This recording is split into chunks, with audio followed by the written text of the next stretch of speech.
성경의 충족성을 이야기를 했으니까 성경만이 우리가 하나님을 알고 믿고 구원을 받는 그것을 가르쳐 주고, 그래서 이 하나님을 우리에게 가르쳐 주고 또 구원을 받게 하는데 성경만이 있어도 충분하다. 그게 이제 성경의 충족성입니다. 충족성인데 이제 이 성경 충족성 때문에 사실은 우리가 이제 성경만을 가지고 설교하고 이 내용을 가르치고 그렇게 하는데 하여튼 요 충족성이 좀 어쨌든 좀 모자란다 이렇게 이제 생각을 하기 시작을 하면은 성경을 위해서 필요한 다른 것을 자꾸 이제 가져올 수밖에 없는 그런 이제 논리적인 그 결과에 이르게 되죠. 그래서 그렇게 되면은 여러 가지 이제 성경 가지고 여러 가지 이제 세상적인 성경만을 가지고 설교를 하는 게 아니고 하여튼 세상적인 여러 가지 방식을 도입을 하게 돼요. 그러니까 가장 대표적인 게 문학적인 접근. 문학적인 접근은 제가 신학교 다닐 때는 이런 거는 전혀 시도하지 않았는데 그 후에 이제 그 미국에서 그게 이제 들어와가지고 점점 들어와죠. 들어와가지고 지금은 이 이 문학적인 접근이 거의 아마 대부분 그냥 막 이제 받아들이고 있는 것 같아요. 문학이 사실은 문학 속에 성경이 말하는 이 문학 속에 또 계시를 들었기는 하는데 이 성경 밖에 이제 다른 세상 다른 성경 주변 그 문학들 근동의 문학도 살펴보고 뭐 이러면서 거기에 비추어서 이제 성경을 해석을 하려고 하는 그런 노력들. 그러니까 이게 문학적인 해석인데 그 다음에 들어온 게 뭐냐면 한 60년대부터 들어오기 시작을 한 게 70년, 80년 이래가 이제 한 80년대 대가 아주 우리나라에도 아주 많이 이제 보급이 됐는데 그게 이제 철학적인 해석 방법이에요. 철학. 그러니까 철학 중에도 이제 옛날 철학을 가지고 해석하는 게 아니고 사실은 근래에 개발된 그 말하자면 그 뭡니까? 이 말이 생각이 안 나네. 논리적인, 그러니까 언어지, 언어 분석, 철학.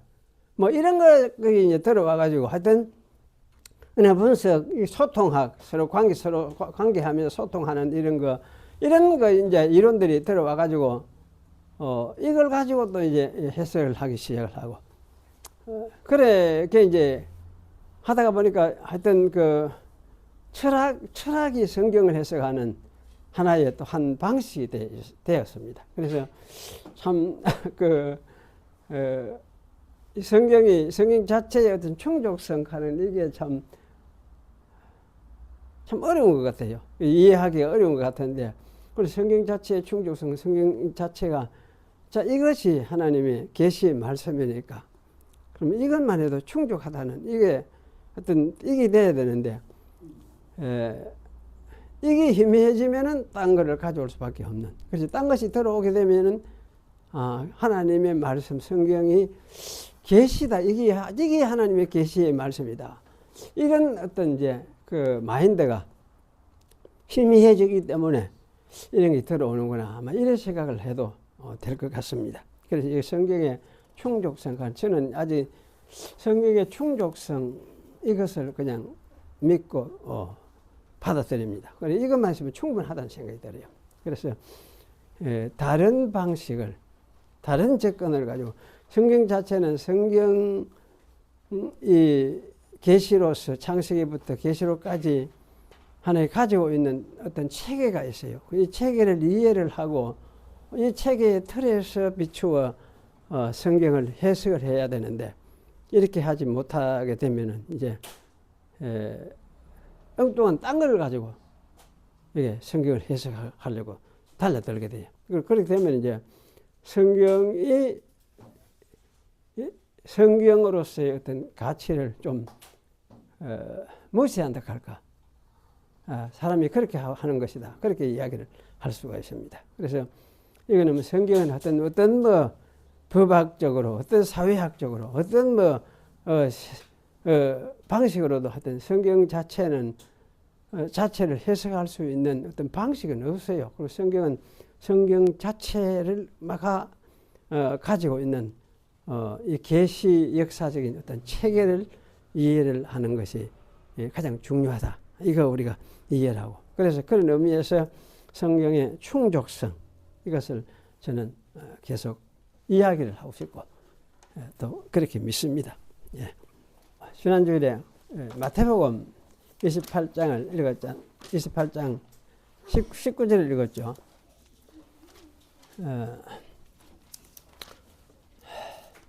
19절. 예. 그러므로 너희는 가서 모든 민족을 제자로 삼아 아버지와 아들과 성령의 이름으로 세례를 베풀고, 예. 이 말씀이 이제 삼위일체를 가르쳐주는 성경의 구절 중에 하나다. 제가 그런 이야기를 하면서 지난주에 이제 말씀을 드렸는데요. 지난주에는 아다나시우스 그 이제 신앙 고백이라 할까, 아다나시우스 신경이라 할까, 사도신경 하니까 그것도 신경 하면 되겠네. 아다나시우스 신경 또는 니케아 신경. 우리는 이제 니케아 신경, 사도신경, 아다나시우스 신경. 이제 이런 거를 모두 이제 받아들이고 믿죠. 그래서 지난주에 우리가 아다나시우스 신경을 우리가 생각을 했었는데, 아다나시우스가 그 아다나시우스의 그 시대가 사실은 영지주의가 아주 판을 치던 그런 시대였다.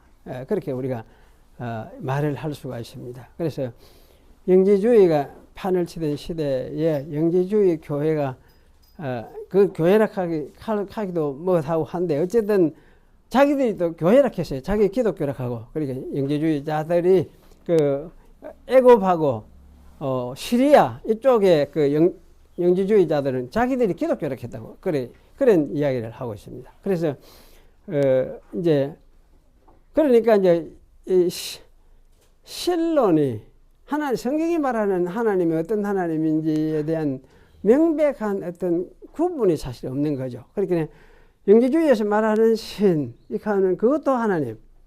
성경에 그런 하나님을 이제 찾고 하다가 어떤 사람은 이제 하나님 찾고 찾아다니다가 나중에 성경에 와서는 성경을 보고는 이게 바로 그 하나님이구나. 이렇게 하고 이제 기독교 귀하기 시작한 그런 사람들도 있으니까. 어쨌든 이것이 명백한 구분이 없는 그런 시대였어요. 그래서 그냥 하나님은 하나님, 신을 인정하고 있는 사람들이 인정하는 그런 시대였으니까, 그런 가운데서 이제 막 뒤죽박죽이 된 상황이었어요. 뒤죽박죽이 된 상황인데, 그런 상황에서 이제 교회가 이제 정리하기 여러 가지 형태로 이제 정리를 하다 보니까 여러 가지 형태 나오기 시작을 했어요. 나오기 시작을 했는데, 그 중에서 이제 아다나시우스 신경으로 이라고 우리에게 알려져 있는 이제 이 신경을 이것이 성경적으로 올바르게 더 정리한 그런 삼위일체론이구나. 이게 이제 하나님 신관이구나. 성경이 말하는 신론이구나. 이제 이렇게 받아들이기 되어졌죠. 그래서 아다나시우스 신경을 우리가 이제 지난주에 살펴봤는데, 하여튼 아다나시우스 신경에서 여러 가지로 우리가 생각을 할 수가 있지만은 제가 한 가지 이래 늘 기억을 하고 이래 이야기하는 거는, 하여튼 아다나시우스 신경에서 말하는 하나님은 이제 존재자, 자신이 스스로 존재자다는 거. 그래서 계시는 존재자이기 때문에 그 존재자로서 세상을 창조하여서 우리 인간도 있게 했고 세상도 있게 만드신 분이다. 그래서 유에서 철학적으로 이야기하면 유에서 유가 나왔지 무에서 유는 나오지 않는다. 절대로. 그래서 무에서 말하는 불교식 옛날 석가모니식 무에서 이 유라는 이 세상 이거는 나오지 아니한다. 이제 그걸 이제 아주 강하게 제시하고 있는 그런 것이 아다나시우스의 아마 신경에 아마 이건 철학적인 전제가 되어 있는 것 같다. 그런 생각이 들어요. 그래서 이걸 뭐 성경이라 하지 않고 철학이라 이렇게 말을 하지만은 철학하는 것도 사실 성경도 따지고 보면은 이게 이제 사람의 철학이라는 할 수도 있죠. 그래서 성경적인 세계관, 성경적인 어떤 신관, 이런 것을 이제 우리가 가지고 이야기를 할 수밖에 없는 것 같아요. 그래서 그런 관점에서 이야기를 할 때에 아다나시우스 신경에서 말하는 신관은 그야말로 이거는 이제 스스로 계시는 절대 존재자, 그분이 성경이 말하는 하나님이시고, 그래서 그분에 의해서 이 세상 모든 것이 창조되어 나왔다. 이것이 이제 대전제가 되어 있고, 또 그런 분이 어떤 분이었냐, 삼위일체였다. 그래서 삼위일체를 이야기를 하면서 삼할 때는 하여튼 성부, 성자, 성령 각 위에 초점을 맞춰서 이야기할 때 삼이고 삼위. 그 다음에 일체하는 것은 그 삼위가 이루는, 삼위가 한 분 하나님이 되시는데 이 한 분 하나님 전체, 삼위 전체의 하나님을 가르칠 때 일이라는 말을 사용을 하더라. 그래서 일체, 그래서 삼위일체 이렇게 이야기를 하고 있다. 아마 이런 이제 흐름을 여러분이 좀 기억을 하시는 게 좋겠습니다. 그런데 이게 이제 이어서 조금 더 이제 요걸 삼위일체를 좀 더 정리를 하면서 이야기한 거를 제가 오늘 좀 더 말씀을 조금 드리려고 하는데요. 첫 번째는 이제 칼빈이죠. 칼빈. 그 이제 삼위일체 아다나시우스하고 이제 어거스틴하고 사실은 이 사람들이 삼위일체론을 거의 완벽하게 이제 결정을 냈는데, 완벽하게 이제 정리를 해가 세운 셈이 딱 할 수 있는데, 이제 이런 삼위일체론의 어떤 가르침들이 우리 종교개혁에 오면은 이제 칼빈이 사실은 종교개혁자로 우리에게 알려진 최고의 어떤 신학자를 할 수 있죠. 그래서 여기 오늘 이제 칼빈이 대관절 어떻게 이야기했을까? 칼빈이 이야기한 것도 다르지를 않아요. 앞에서 이 아다나시우스 신경에서 이야기하는 거하고 다르지 않는데, 오늘 여기 제가 이제 그걸 조금 좀 설명을 좀 하겠습니다. 이게 여기 앞부분은 이제 제가 제 신학교 동기 친구인데 그 유혜모 교수가 그 인터넷에 어디서 글을 했는지 하여튼 돌아다니기를 내가 붙잡았어요. 이 글을.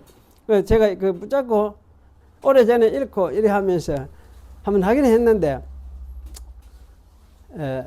이게 칼빈은 성자와 성령의 신성을 정리를 이제 요약해서 정리한 겁니다. 신성을 증거하고 난 뒤에 하나님은 한 분이심을 증거한다. 이를 위하여 특히 그는 에베소 4장 5절과 주는 그 한 분이시다 하는 말이 나오죠. 마태복음 28장 19절에 세례 명령을 주석한다. 우리는 세례를 통하여 하나님 신앙과 종교에 가입한다. 그러니까 신앙, 종교가 너무 보편적인 용어지만은 이제 칼빈이 이 종교를 할 때는 이거는 하나님을 신앙하는 신앙과 마찬가지 말이에요. 그래서 세례를 통하여 하나님 신앙과 종교에 가입한다. 그럼 삼위의 이름으로 세례를 받는 것은 하나님의 본질 안에 삼위가 계시며, 지난번에 이야기를 했죠. 하나의 이름 속에 하나의 이름을 누가 성부도 사용하고 성자도 사용하고 성령도 사용한다. 그래서 성부와 성자와 성령의 이름으로 이렇게 세례를 주고 이렇게 이야기를 했죠. 그래서 이제 이 말 속에는 삼위의 이름으로 세례를 받는 것은 하나님의 본질 안에 삼위가 계시며 삼위로 한 하나님이 알려진다. 그러니까 하나님은 하여튼 성경에 하나님을 이야기할 때는 삼위로 이야기 나타났으니까 삼위로 이야기할 수밖에 없다는 이야기입니다. 그러면서 이제 삼위면서 한 분이신 하나님에 대한 신앙이 없이는 세례를 받을 수가 없다. 이것도 아다나시우스 가르침에서 처음에 나왔죠. 맨 첫 번째 나왔어요. 누구든지 구원을 받고자 하는 사람은 완전한 이 보편적인 신앙을 가져야 된다. 가져야 된다. 이제 보편적인 신앙이 뭐냐? 그게 이제 삼위일초에 대한 신앙 고백이다. 그렇게 이야기를 했었죠. 그런데 여기에도 똑같은 그런 말을 하고 있는 것 같아요. 그래서 삼위이면서 한 분이신 하나님에 대한 신앙 없이는 세례 받을 수가 없다. 세례 받는 거는 바로 이런 거죠. 삼위에 대한 신앙을 고백을 하는 것. 그러면 사실은 이거는 이제 삼위에 대한 신앙을 고백하지 않을 때는 삼위 일체 하나님을 모르는 세상에서 이 사람이 살고 있다가 이제는 세례를 받고는 어디냐 삼위일체 하나님을 믿고 따르는 그런 사람으로 살겠습니다 하고 이제 그런 세계에 나는 들어갑니다. 이렇게 하면 이런 뜻으로서 세례 받는 것이 성경이 말하는 세례입니다. 세례. 그래서 우리가 이제 이런 세례를 교회에서 믿음을 다 점검을 하죠. 예수 믿을 때에 그리고 세례를 줄 때 이 교육을 하고 이제 해서 이런 믿음을 가지도록 이렇게 해서 세례를 주는데 사실은 세례를 그때 받을 때 처음에 이런 믿음이 완전히 되느냐? 이거는 우리가 이제 사실은 이런 믿음이 완전히 하기 때문에 우리가 이런 신앙을 이걸 세례를 주느냐? 이렇게 할 때 그렇지는 않다는 생각이 들어요. 그래서 자기가 이제 어쨌든 믿고 받아들이겠다고 이렇게 할 때에 세례를 베푸는 거는 하나님이 앞으로도 이 사람을 계속해서 자기 삼위일체 하나님의 세례 속에 두어서 하나님의 백성으로 살도록 이끌어 가리라. 이런 어떤 이제 믿음 때문에 세례를 베푸는 것이죠. 그래서 여기 이제 삼위이면서 한 분 하나님에 대한 신앙이 없이는 세례를 받을 수가 없다. 그리고 이제 성자와 성령의 신성이 증거되었기 때문에 이제는 성자와 성령 여기 이제 구별을 이야기해야죠. 하나를 이야기하면서 이제 그 다음에는 구별을 이야기하는데 칼빈은 신학자 그레고리 말을 기꺼이 인용한다. 나는 한 분을 삼위의 휘강으로 재빨리 휘감기지 않고는 생각할 수가 없고 삼위를 구별할 때는 적시로 한 분에게로 옮겨야 된다. 이거는 한 분 하나님을 생각하면 삼위 하나님을 생각하지 않을 수가 없다는 거죠. 그 삼위 하나님의 그 영광 이루신 것을 생각을 하면서 한 분 하나님을 생각하게 되어지고 그래서 또 삼위 하나님을 생각하면 또 한 분에게 이제 옮겨가게 되는 이렇게 생각이 서로 연결되어서 생각하지 않을 수가 없다. 그 말을 옛날에 이제 그레고리라는 사람이 말을 했어요. 그러면서 그는 삼위만을 혼란스럽게 생각하고 일체로 복귀하지 않는 잘못을 경고한다. 그는 성부, 성자, 성령은 공허한 칭호가 아닌 실제적인 구별이다. 구별은 결코 구분이 아니라고 강조한다. 이걸 이제 잘 기억을 할 필요가 있습니다. 구별하고 구분하고 구분은 하고 어떻게 차이가 있습니까? 구별하고 구분하고는 구분은 나눠지는 거지. 따로따로 깨져. 어쨌든 깨져가 따로따로 해. 존재가 따로따로. 그렇게 삼위는 이제 구분하지 이야기하지 않고 구분하면 한글 말에 한글로 써서 이제 한문말이지 나눌 분자로 쓰잖아요. 구분 이까죠. 그래서 삼위할 때는 삼위일체를 이야기할 때 여기는 구분을 이야기하는 것이 아니고 구별을 이야기한다 말은 한 하나님 안에 좌우지간 세 분이 계시더라. 세 위가 계시더라. 그 이야기를 하는 거예요. 그래서 이게 이제 이 이야기를 하면서 다른 보혜사라고 하여 이제 그리스도는 성령이 성부에게서 나온다고 하여 성부와 성령을 구별하였고 다른 보혜사라고 하여 자신과 성령을 구별하셨다. 예수님이 그래 하셨죠. 성령은 아버지가 보내신다. 자기가 물론 또 자기도 보낸다. 그렇게 말을 하셨지만은 아버지가 보내신다. 이렇게 말을 하심으로써 성령과 보혜사를 구별하시고 그 보혜사를 말하면 자기와 대전하는 입장에서 그는 다른 보혜사다. 이렇게 말씀하셨거든. 그러면 이제 다른 보혜사라고 말하는 거는 나와 예수님 자기가 보혜사라는 이야기죠. 예수님 자기가 보혜사인데 자기와 대등한 입장에서 동등한 입장에서 있는 보혜사가 성령이시다. 그런 말씀이에요. 그래서 이렇게 말씀하심으로써 자기와도 성령과를 구분을 하고 있다. 그런 말씀이에요. 그래서 이제 이렇게 구별하는데 구별을 어떻게 이제 구별하느냐 할 적에 성부에게는 성부는 어떤 특성으로 이야기하느냐 할 적에 시작, 사역의 시작과 만유의 근원이시다. 그 다음에 성자에게는 지혜와 모사다. 그리고 만유의 집행자다. 성자는 지혜와 모사고 만유의 집행자고 성부는 어쨌든 근원이시다. 만유의 근원이시다. 그리고 성령께서는 사역의 능력과 효과가 돌려야 한다. 능력과 효과, 일, 사역, 이루어내는 것. 이것은 성령이 하시는 특징이다. 그래서 아마 이제 이 구별을 이야기할 때 구별을 어떻게 뭘 가지고 구별을 이야기하느냐 할 적에 요런 이제 성부의 그 만유의 근원이 시작이시고 만유의 근원이 되시는 그 측면이 성부의 특징이고 성자의 특징은 지혜와 모사와 만유의 집행하는 집행자로서 여기 성부의 특징이고 그 다음에 능력과 효과는 성령의 특징이다. 그러니까 요 이제 요렇게 구별을 하면서 삼위를 구별을 한다. 그렇게 이제 우리가 이해를 하면 될 것 같습니다. 그리고 이게 하나님은 영원토록 지혜와 능력과 나눌 수가 없다. 하나님은 이제 삼위 하나님 어쨌든 영원히 지혜이시기도 하고 능력이시기도 하신 분이다. 그래서 하나님 가면은 하여튼 성경의 하나님은 지혜자로서 우리가 이제 요새 지혜문학 이렇게 많이 이야기하는데 지혜문학이 아니고 하나님 자신이 지혜이시다. 또 하나님 자신이 능력이시다. 그래서 이걸 하나님 가면은 지혜와 능력을 하나님과 나눌 수가 없다. 그 이야기를 하고 있습니다. 물론 이제 영혼에는 선우가 없지만은 성부가 먼저 그리고 성자 마지막으로 성부와 성자에게서 성령이라는 순서를 설정하는 것이 무의미하지는 않다.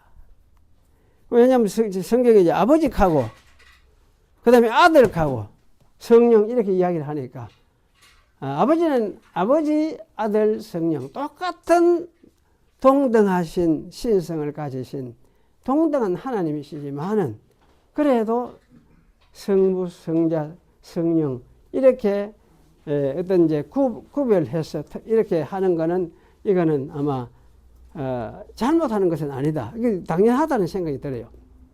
그리고 나서 칼빈은 중요한 요소를 하나 지적한다. 성부, 성자, 성령의 위는 구별되지만 각 위에서 각 위의 특징 말하자면 비공유적 속성으로 신성의 전부가 이해되어진다. 이게 무슨 말인지 저는 잘 모르겠는데 하여튼 그 다음에 봅시다. 성부는 정기적으로 성자 안에 계시고 성자는 전적으로 성부 안에 계신다. 성부는 전적으로 성자 안에 계시고 성자는 전적으로 성부 안에 계시다. 이 말이 요한복음 14장에 나오죠. 아버지께서 내 안에 계시고 내가 아버지 안에 계시고 그 말을 할 때 이거는 무슨 일을 똑같이 한단 말인가 그런 것도 아닌 것 같아요. 근데 이거는 존재론적으로 생각을 할 때 어쨌든 아버지도 내 안에 있다. 나도 아버지 안에 있다. 이게 우리가 사람이 우리가 생각하기 참 어려운 부분인데 어쨌든 이거는 아버지하고 아들하고가 하나가 되었어. 함께 하나가 되어서 활동하고 있고 살고 있다. 그 이야기를 말하고 있어요. 그래서 이거를 이제 삼위일체를 할 때 이거는 어쨌든 한 분을 이야기하고 있네. 한 분을 이야기하고 있네. 그러면 우리 이제 이럴 때 예수님 세례 받을 때는 성령이 비둘기 같이 내리고 아들은 올라오고 하늘에 소리가 나고 아버지가 말씀하시니까 그 아버지는 보이지는 않지. 소리로서 자기를 나타냈어요. 그러면 이제 셋이냐? 이거 그때 보면 셋 같은데 사실 요한복음 14장 10절에 보면은 이거는 셋이라고만 말할 수가 없는 하나의 하나님으로서 계심을 일하고 계심을 이야기를 하고 있어요. 그래서 가위는 본질의 구분이 원인이 되어 서로 분리될 수가 없다.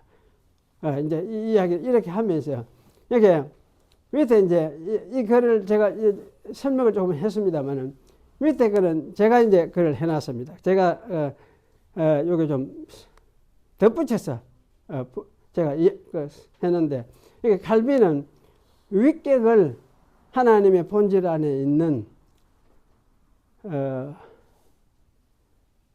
실존이라고 할까? 실존재라고 부르는데 다른 위격들과 관계 속에서 합치될 수 없는 비공유적 성격에 의해서 구별되므로 합치될 수 없는 비공유적 성격, 아까 말했던 이런 성격, 말하자면 아버지는 만유의 근원이고 시작이고 성자는 지혜와 못사고 만유를 집행자고 성령은 그것을 이루는 분으로서 이런 독특한 합칠 수 없는 어떤 그 성격을 가지고 있죠.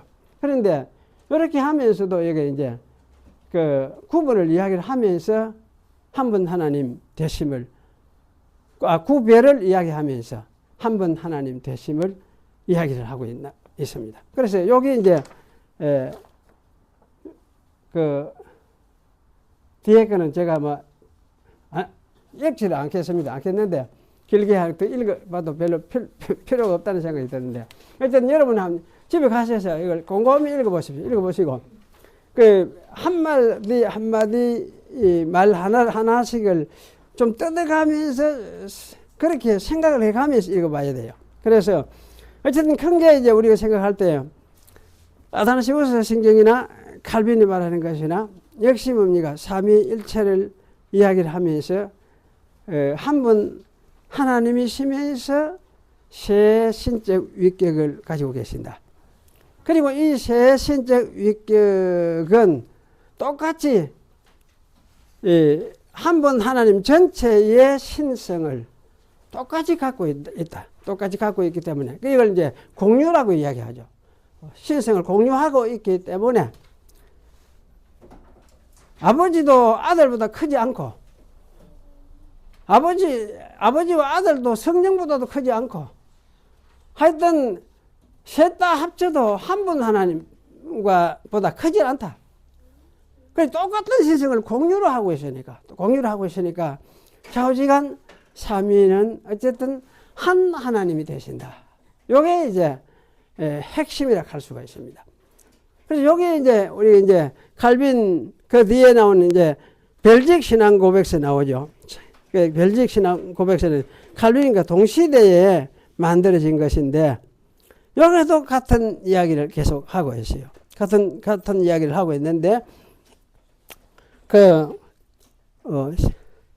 한 분 하나님이면서 셋으로 나누어지지 않는 아버지, 아들, 성령 요걸 이야기를 하면서 요렇게 그 이야기를 하는 것이 요게 하나 이제 특징이 뭔가 하면 요렇게 이야기하는 것이 아버지와 아들과 성령 이렇게 이야기하는 것이 우리 사람의 그 논리적인 어떤 생각 때문에 이렇게 만들어진 것이 아니고 이것이 성경이 가르치는 것이다. 그래서 마지막에 그런 하시고 그러한 방식으로 이 세 분들이 오직 한 분의 유일하신 하나님이 되신다고 성경이 가르치기 때문입니다. 그 삼위일체를 이야기하는 건데 요거는 성경이 가르치는 것이다. 우리 사람 논리로 접근해가지고 이해해가지고 파악된 게 아니고 성경 자체가 가르치는 것이다. 이렇게 이제 하는 것을 강하게 이야기를 하고 있어요. 그래서 여기 이제 별적신앙고백서도 우리가 별적신앙고백서는 우리 교단이 채택해가지고 늘 신앙고백하는 신앙고백서를 신학의 표준 문서죠. 그래서 이제 주일마다 우리가 하나씩 이렇게 계속 읽어가면서 되새기고 하는데, 요 이제 별적신앙고백서, 그 다음에 그 웨스트민스터 신앙고백서도 여도 같은 이야기예요. 한 분의 유일하신 하나님이 한 본체, 한 능력, 한 영혼을 가진 세 분, 곧 성부, 성자, 성령으로 존재하신다. 한 분의 유일하신 하나님이 한 본체, 한 능력, 한 영혼을 가진 세 분으로 존재하신다. 세 분으로 존재하신다.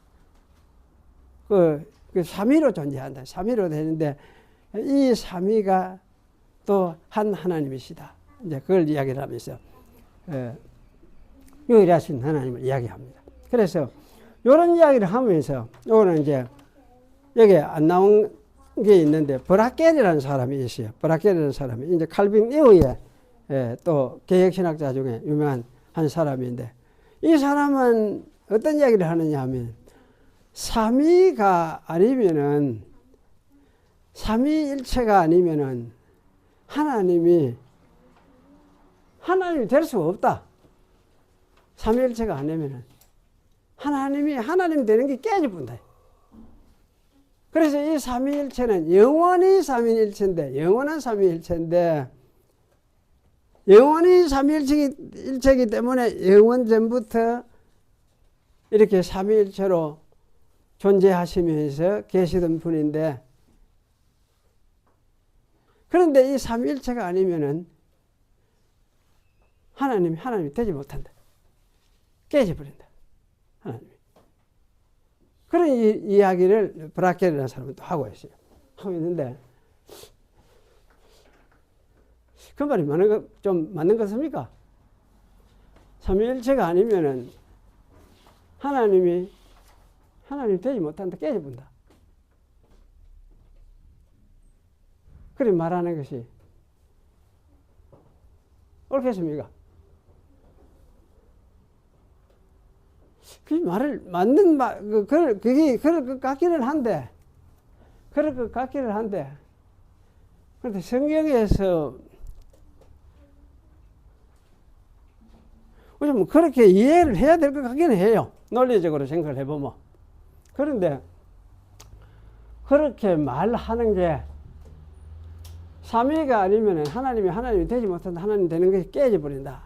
이렇게 말하는 게 이게 맞는 말인지, 우리가 하나님의 존재에 대해서 할 수 있는 말인지, 우리 사람이 해야 할 말이 있고 안 할 말이 있잖아. 못 할 말이 있거든. 우리가 알 수 없고 우리가 어떻게 이걸 그 영역에 대해서 전혀 터치할 수 없는 부분, 그리고 성경 자체도 명확하게 밝혀주지 아니하기 때문에 그런 식으로까지 하나님이 삼위일체가 아니면 깨져본다, 이렇게 하는 것이 가능한가? 저는 그게 좀 생각해 봐야 되겠다 싶어요. 그래서 그건 아직 좀 조심스럽고 더 생각을 봐야 될 문제구나, 이런 생각이 들면서도 어쨌든 삼위일체의 하나님은 영원한 삼위일체다. 영원한 삼위일체다. 영원히 아버지와 아들과 성령으로 각각 자기의 하는 특성을 가지고, 아버지는 시작, 그리고 만유의 기초로서 처음으로서 이렇게 이제 이거 아들은 만유를 지혜와 만유를 통치하시는 그런 이제 통치로서 모사로서 그렇게 이제 나타나고, 성령은 그것을 이루는 능력으로서 자신을 계시하면서 성령 역시 인격이다. 인격이다. 이제 아버지나 아들이나 똑같은 인격. 예수님이 성령을 보고 그분이 캤거든. 그분 캤거든. 보혜사 갈 때 그분 이야기를 했어요. 그분. 그래서 성령을 하여튼 삼위 하나님으로 이렇게 생각하지 않고 그냥 단순하게 힘 이렇게만 생각하는 사람들이 있어요. 많이 있어요. 특히 이제 독일 쪽의 요 신학은 그런 게 굉장히 강한데, 그렇지만 성령은 예수님 자신이 똑같이 자기와 대등한 신격으로서 예수님이 대우를 하고 있고, 또 성경 속에는 성령도 영원하신 성령이다. 그저 뭡니까? 히브리서 보면 9장에 그런 이야기가 나옵니다. 영원하신 성령이다. 이런 이야기를 하고 있으니까. 그래서 똑같은 신성을 가진, 똑같은 신성. 그래, 신성 가면은 가장 두드러진 특징이 무엇입니까? 영원성이거든. 그리고 스스로 자존하시는 자존성, 자존하시는, 그래서 존재가 되시는 하나님. 그리고 영원성, 그리고 또 무한성.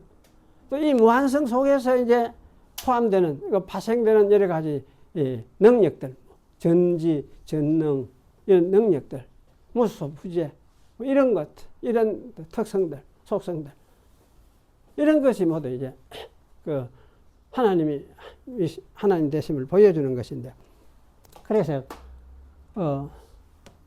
이래 해서 이런 하나님이 계셔서 창조를 하셨기 때문에 오늘 이 세계가 있고 오늘 우리도 살고 있다. 현재 살고 있다. 여러분이 이제 이런 하나님이 그러면 이런 하나님이 여러분의 무엇이랍니까? 주인이죠. 그렇죠? 이런 하나님이 주인이죠. 내 주인이 사실은 누구냐 이렇게 할 때야. 우리 부모가 주인은 아니죠. 부모 주인은 아니에요. 진짜 이제 이 하나님이, 삼위일체 하나님이 나의 사실은 주인이에요. 이걸 인정하면서 살아가는 거. 이걸 인정하는 것이 사실 삼위일체 하나님을 믿는 것이고, 예수님은 오셔서 죄 문제를 해결하시고 죄에서 우리를 건져서 그래도 하나님 백성 만들어 주시고, 그래서 하나님 거룩한 백성이 되게 만들어 주신 분이시고, 그 일을 성령 역시 함께 이루어내시고 지금도 이루어가고 계시고, 그래서 이 삼위일체 하나님이 실제 현재도 내 주인으로서 계신다. 그 주인이라 하는 건 뭡니까? 주가죠. 구족하는 말도 되지만은 창조에 원래 창조를 하셨으니까, 창조의 주인이니까 그분이 주인이시다. 주인, 내 주인이시다. 그러면 어떤 주인입니까? 절대적인 주인이죠. 절대적인 주인이다. 그럼 이 사실을 우리가 믿고 인정하는 게, 이게 아마 성경에 말하는 삼위일체 하나님을 믿는 믿음이다. 그런 생각이 들어요. 그래서 주인이다. 하나님이 주인, 내 주인이구나. 하나님이 내 주인이구나. 이 믿음이 이제 마음에 아마 새겨져야 그게 아마 성경의 하나님을 믿는 믿음 같아요. 그분이 옛날에만 그런 내 주인이 아니고 현재 내 주인이고, 나는 그분 안에 내가 살고 있고, 그분의 덕분에 내가 움직이고 있고, 또 그분 앞에서, 그분이 보는 데서 내가 늘 살고 있고, 이것이 내가 사는 것이다. 우리의 삶이다. 이렇게 우리 생각을 하고, 그래 믿어야 될 것 같으신 거예요. 이게 아마 삼위일체 하나님을 믿는 믿음이다. 그런 생각이 들으십니다. 여러분이 오늘 이제 이 부분을 뒤에 제가 불합결까지 이제 합쳐서 이야기를 했으니까, 그래 이제 삼위일체 하나님 하는 게 어쨌든 전체 하나님을 이야기할 때 1, 그리고 1을 이야기하고 3은 각각의 위를 이야기하는 것이 로구나. 그래서 삼위일체. 그래서 삼위도 각각을 이야기할 때는 세 번, 한 번 해가지고 세 번까지 이야기할 수 있지만은 역시 전체 하나님도 한 분 하나님이라고 말을 할 수가 있구나. 이걸 여러분이 이제 기억을 하시는 게 좋겠다 싶어요. 그래서 이런 부분을 제가 하면서 밑에 보면 그려놨어요. 확인을 해보려고. 근데 전에 여기 이제 확인을 해봤어요. 고신의 교수들한테는 전화를 해가지고 물어봤어요. 이제 유해무 교수도 여기 한 분 하나님하고 우병헌 교수도 하나님의 본체는 하나님의 신적 실존체 자체이므로 한 분이라고 하는 것이 맞다. 이렇게 이야기를 하고. 김범원 교수도 역시 막차리 이렇게 이야기를 하고요. 그래서, 이게 한국에 들어와 있는 신론의 어떤 문제가 좀 되겠구나. 그런 생각이 들어져서 이제 제가 이런 부분을 이렇게 좀 정리를 해서 우리가 삼위일체 할 때 일체도 역시 한 분이다. 이렇게 이제 말하는, 정리를 하자. 이제 그런 생각을 가지고 이런 이제 강의를 했습니다. 다른 데서 했는데 우리 교회에서는 이렇게 쭉 따라가서 아마 별로 한 적이 기억이 안 나가지고 했는데 오늘 여러분 이제 요걸 보시고 또 뒤에 브라켈하고는 다음 주에 제가 프린트가 드릴 테니까 같이 이어서 읽어보시고 그래 하시면 좋겠습니다. 예. 셋 하나가 이게 이해가 안 되는 건 안 되죠. 셋 하나는 이해가 되죠. 이제 왜 셋 하느냐 할 때는 삼위 각각을 셋이라고 하고 하나 할 때는 한 번 갈 때는 하나 할 때는 그때는 전체 하나님을 이야기를 할 때 전체를 이야기를 하고 그러면 이제 이 전체도 인격이 있으니까 그래 우리는 이제 한 분이라 해야 된다 이렇게 제가 이야기를 하고 우리 성경에도 보면 이게 짬뽕이 돼 있어. 어떤 때는 똑같이 한 번 켰다가 금방 또 하나 켰다가 막 뒤죽박죽이 돼 있어. 현재 우리 한글 성경이. 그래서 이런 부분이 하여튼 굉장히 헷갈리게 만들어요. 우리 성경 번역 자체가 아직도 온전하지 못하니까. 예. 이런 하나님이 스스로 계셨어. 아무것도 없는 중에서 하여튼 스스로 계셨어. 계셔서 이 세상을 창조를 하셔. 그래서 우리도 창조하고 우리도 지금 세상에 태어나서 살고 있고. 그래서 그 하나님에게서 우리가 나온 거지. 아무것도 없는 허공에서 무에서 우리가 나온 건 아니에요. 무에서 우리가 나온 건 아니에요.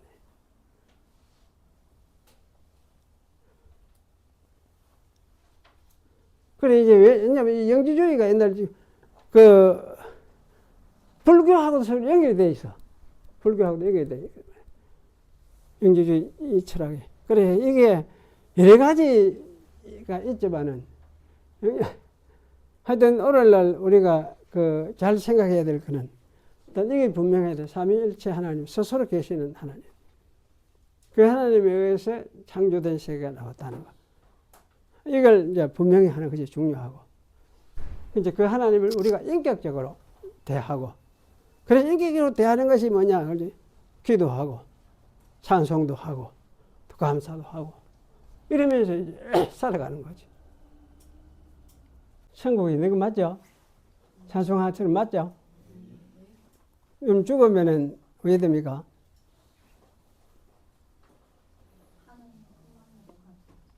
그래, 하나님으로 가죠. 예, 하나님 품이기도 하고, 죽으면 하나님께로 가죠.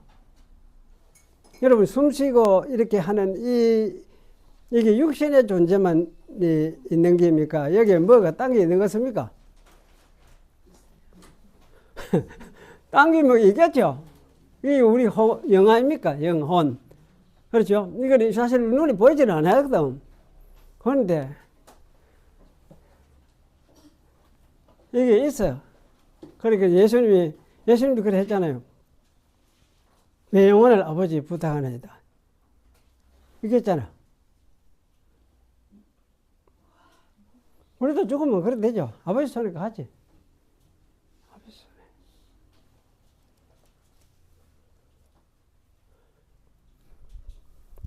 그게 안 믿어지면은 뭐 달리 또 이해할 수도 있겠죠. 다 생각을 할 수 있는데, 그리고 아버지가 어디든지 계시는데, 하나님이 보편적인 편지 아닙니까? 어디든지 계시는 분인데, 내가 죽으면 우리 영혼이 어디 가겠습니까? 그분 안에 가는 거지.